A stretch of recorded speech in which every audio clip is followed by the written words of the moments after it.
जय हिंद। देखिए यहाँ पर हिंदी के पेपर में क्वेश्चन नंबर 5वां या फिर 25वां ऐसे पूछा जाएगा। लिखा होगा कि अपने पठित खंड काव्य के आधार पर निम्नलिखित प्रश्नों में से किसी एक का उत्तर दीजिए। यहाँ पर देखिए लिखा होगा ज्योति ज्वार खंड काव्य, मुक्त दूत, अग्र पूजा। उसके बाद में घावाला होगा।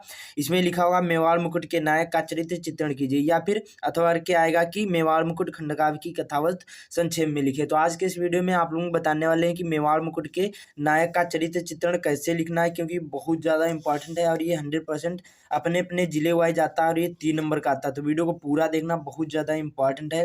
और वीडियो के आखिर में बताऊंगा ये जो मेवाड़ मुकुट है ये कौन कौन से जिले में पूछा जाता है और ये 100% आएगा। और इस बच्चे ने कैसे यहाँ पर लिखा है कि इसको फुल मार्क मिले, तो वीडियो को पूरा देखना तभी समझ में आएगा। तो चलिए शुरू करते हैं। देखिए सबसे पहले जो भी यहाँ पर प्रश्न नंबर 25वां पूछा जाता है या 5वां भी पूछा जा सकता है, अलग अलग हो सकता है। तो यहाँ पर ऊपर आपको डालना है, कोई भी प्रश्न नहीं उतारना है। जैसे मैं आप लोगों को बताऊंगा ऐसे ही बोर्ड एग्जाम में लिखोगे खंड काव्य कोई भी हो तभी आपको फुल मार्क मिलेंगे, वरना आपको फुल मार्क नहीं मिलेंगे। तो प्रश्नोत्तर संख्या 25वें का खा हो, गा हो, घा हो, कोई भी हो ऐसे आपको डाल देना है। एग्जाम्पल के लिए यहाँ पर जैसे इस प्रश्न पत्र में देखिए यहाँ पर घा वाला आया था, कहीं कहीं पर गा वाला आएगा या छा वाला आएगा, आप लोग देख लेना कहाँ पर होगा। ठीक है, मतलब अलग अलग होता है। तो यहाँ पर प्रश्नोत्तर संख्या 25वें का गा वाला ऐसे डाल देना जो भी हो। उसके बाद में ऊपर लिखना है काले पेन से खंड काव्य, इतना जरूरी लिखना है क्योंकि एग्जामिनर को भी समझाना है। फिर यहाँ पर पटरी से लाइन खींच लेना है इस प्रकार से। उसके बाद में लिखना काले पेन से मेवाड़ मुकुट खंड काव्य के नायक महाराणा प्रताप का चरित्र चित्रण इस प्रकार किया गया है। इतना आपको याद कर लेना, बाकी याद नहीं करना। वीडियो को देखोगे अच्छी तरीके से आप लोगों को याद हो जाएगा। पहली हेडिंग आपको काले पेन से डालना है मातृभूमि रक्षक। क्या डालना है? मातृभूमि रक्षक। अब देखिए हेडिंग से ही पता चल रहा है कि जो महाराणा प्रताप थे ये मातृभूमि जो उनकी भूमि थी मेवाड़ था उसके बहुत ही अच्छे रक्षक थे। तो इसको विस्तार पूर्वक लिखना। तो कैसे लिखना है? राजा प्रताप या महाराणा प्रताप विभिन्न प्रकार के कष्ट भोगते रहे, परंतु फिर भी अकबर की अधीनता स्वीकार नहीं करते। मेवाड़ को स्वतंत्र कराना उनका एकमात्र लक्ष्य था। तो बहुत सिंपल सा, इतना इससे ज्यादा बड़ा नहीं लिखना है क्योंकि 3 ही नंबर मिलते हैं।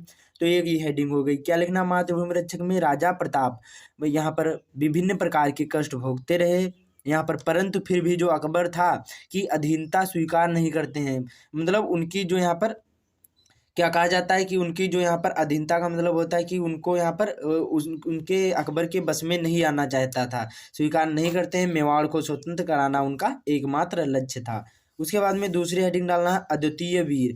अद्वितीय वीर का मतलब होता है, आपने यहाँ पर देखिए इसमें अच्छी तरीके से दिख रहा है कि वो बहुत ही अच्छे वीर योद्धा थे। तो इसमें कैसे लिखना है?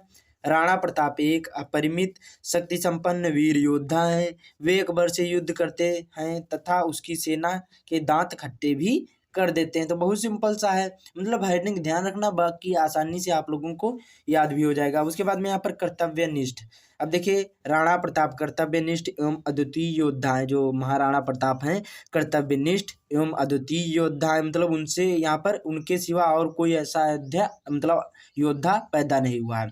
कठिन से कठिन परिस्थितियों में भी वे अपने कर्तव्य से विचलित नहीं होते हैं। वे यहाँ पर महलों का वैभव मतलब जो यहाँ पर सुख चैन होता है उसको छोड़कर क्या करते हैं? वन वन भटकते हैं, किंतु अपना कर्तव्य त्याग नहीं करते हैं। मतलब वो हमेशा अपने मेवाड़ के लिए सभी से लड़ते हैं। ठीक है, तो ये आपको अद्वितीय वीर, कर्तव्यनिष्ठ। उसके बाद में आखिरी में आता है पराक्रमी तथा दृढ़ प्रतिज्ञ। मतलब जो महाराणा प्रताप थे ये पराक्रमी थे और दृढ़ प्रतिज्ञ भी थे। तो मतलब हेडिंग ध्यान रखना, बाकी नहीं पता तो ऐसे भी लिख सकते हो। हेडिंग ध्यान रखोगे तो आसानी से आपको याद हो जाएगा। तो महाराणा प्रताप के व्यक्तित्व की ओजस्विता दर्शनीय है। वे युद्ध स्थल में शत्रुओं को धराशायी करने में पूर्ण रूप से सक्षम है। उनके पराक्रम और वीरता का लोहा स्वयं अकबर भी मानता है।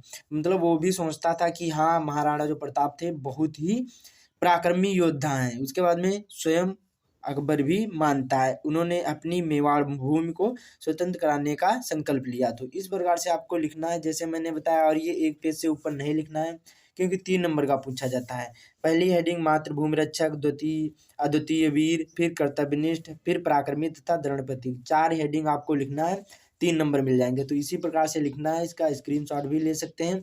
अब चलते हैं, ये देखिए कौन कौन से जिले में पूछा जाता है। आप लोग जो इन जिलों में रहते हैं तभी इस खंडकाव्य को याद करना, वरना आप लोग ये खंडकाव्य नहीं बोर्ड एग्जाम में लिखना।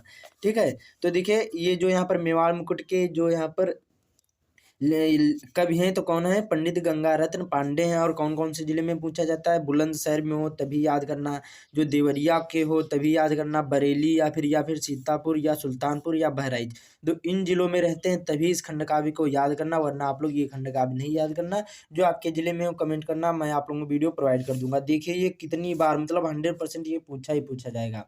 तो इस वीडियो को ज़्यादा से ज़्यादा शेयर कर देना, बाकी चैनल पर पहली बार आए जिनको सब्सक्राइब भी कर लेना। तो मिलते हैं अगले वीडियो में।